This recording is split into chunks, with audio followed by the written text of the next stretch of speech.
Our world is mysterious. Who knows? There might be some hidden things which will give humans godlike powers. So let's buckle up for an entertaining story about a guy who discovers that he has god powers inside him. And yeah, don't forget to subscribe.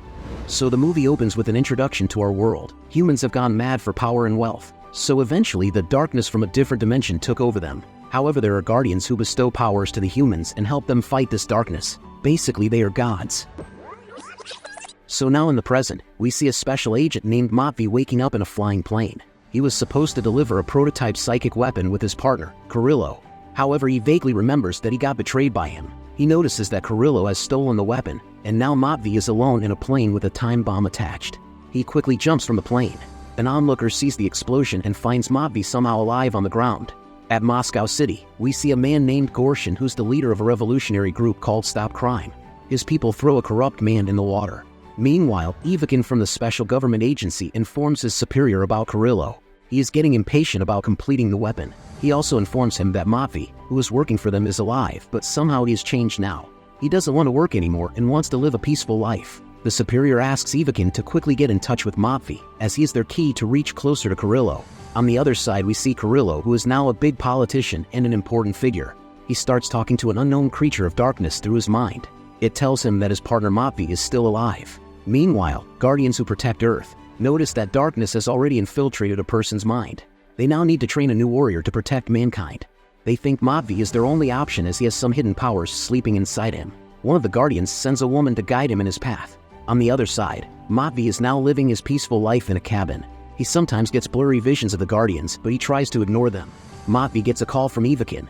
He asks him to join again, as he is the only one who can hunt down Carrillo. However, Move rejects the offer. As he cuts the call, he turns on the TV and sees that Carrillo is now standing up for the election. Also, there's news about a secret group, Stop Crime, who is attacking corrupted people, and crowds are supporting them. At night, the old man who saved Move has a chat with him. He asks about the fall and how he survived, but Move just doesn't know. He just says that maybe it was just a miracle, but deep inside he knows that it wasn't.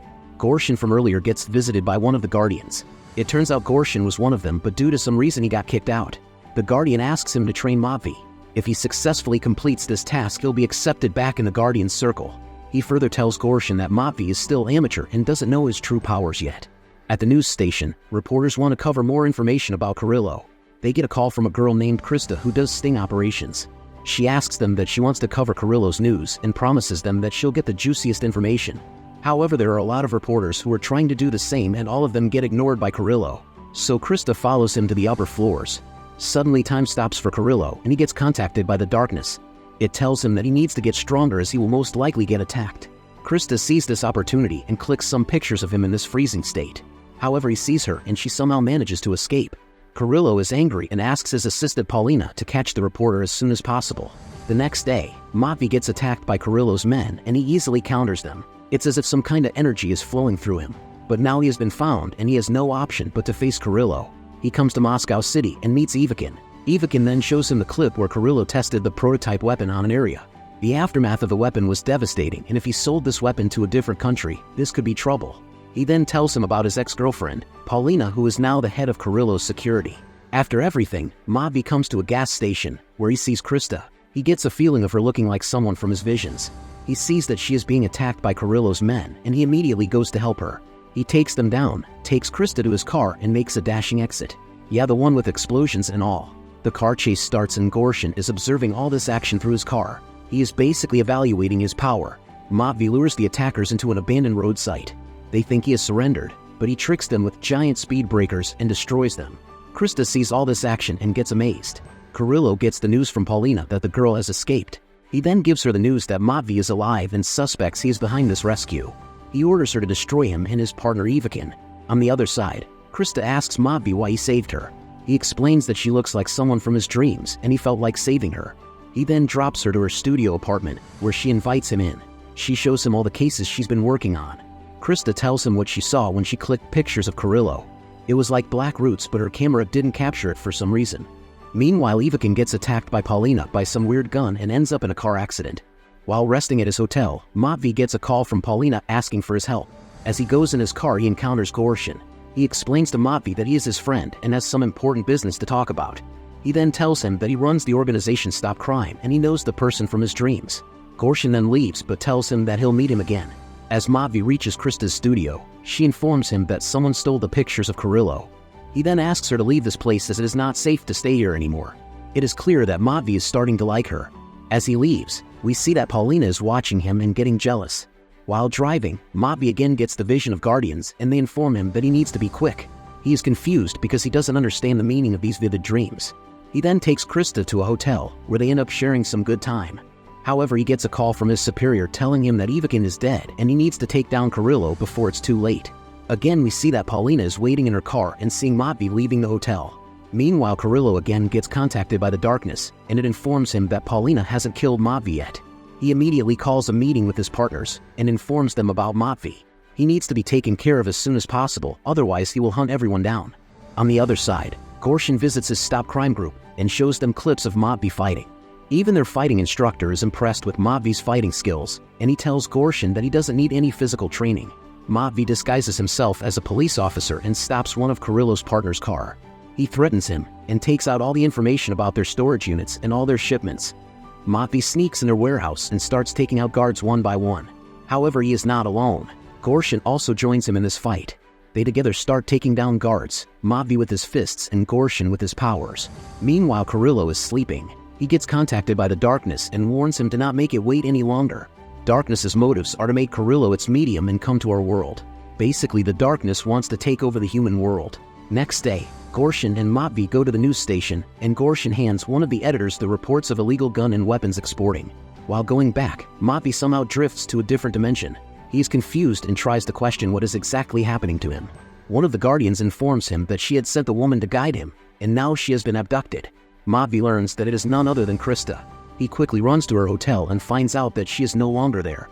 On the other hand, news of the illegal transport of weapons spreads throughout the city. Mauve then goes to Paulina's house and confronts her. He asks about Krista, but she doesn't say anything. It's clear from her actions that she still has feelings for Mauve. She tells him that Carrillo is way stronger than him, and only a miracle can save him if they fight. Carrillo sees him walking out from Paulina's house and orders his bodyguard that he needs both of them dead. Mauve then goes to meet Gorshin and asks him to make him strong. Gorshin takes him to an underground tunnel system, and through there they reach an ancient temple. This temple was built by the Guardians to awaken the warrior's subconscious mind. Gorshin then tells him that he is physically very strong. All that he needs is to understand his powers of light. As Mauve goes through a weird portal, his mind gets fed with all sort of knowledge of this world. He wakes up and asks Gorshin what he just saw. He tells him that his bridge to his subconscious mind has now been established, and he can also use powers like him. However, there's just one thing. Mauve needs to discover his power on his own, as it's special to each individual. Mauve finally trusts him and asks Stop Crimes Group's help. They make a plan to attack Carrillo with full force. Gorshin informs his group that they are going for an all-out attack. Meanwhile, Carrillo has an emergency meeting with his partners and tells them that they need to make relations with the different countries, because other countries would give anything for such a weapon. He throws a party where he invites guests from all over the world. He introduces himself and then shows everyone the power of their weapon. Mauve sneaks into the location and installs bombs on the entrance. He makes a dashing entry and takes out all the security guards. Paulina catches up to him and tries to talk. However, the same security guard takes advantage and attacks him. He then starts harming Paulina, but Mauve intervenes and takes him out. Paulina on her last breath says sorry to him and confesses that she never stopped loving him. Stop Crime members start infiltrating the party area. They are coming with a full force, like choppers and all. Gorshin sneaks into a cell where Krista is locked and helps her to escape from there. Carrillo learns about the attacks and goes to an empty room to see the attackers. However, Mauve comes to confront him. Carrillo gives him a chance to run away, but Mauve has made up his mind now. Suddenly, Carrillo's veins start changing their colors and darkness bursts out from him. It attacks the choppers and takes them down. The entire room gets filled with roots of darkness. It starts attacking Mauve. He tries to break them, but he gets overwhelmed. Suddenly, he gets caught, and as the roots are about to attack him, Gorshin comes to his rescue. But the power of darkness is also too much for him. He gets stabbed by the roots and ends up losing his life. This shocks Mauve, and he channels his inner energy and starts breaking the roots. As multiple things start attacking him, he closes his eyes and casts a shield around. He then attacks the creature with his energy. His light energy overpowers the darkness and it gets destroyed. As he opens his eyes, he finds himself in a different dimension. The Guardian greets him and explains to him that he is now the Warrior of Light. He has the power to destroy any form of darkness. As he returns to the real world, he hears Krista calling his name. He heads to her direction and finally reunites with her. So there you have it, recap of the 2009 sci-fi movie called Interceptor. Don't forget to like and subscribe for more amazing recaps, and we will see you in the next video. See ya.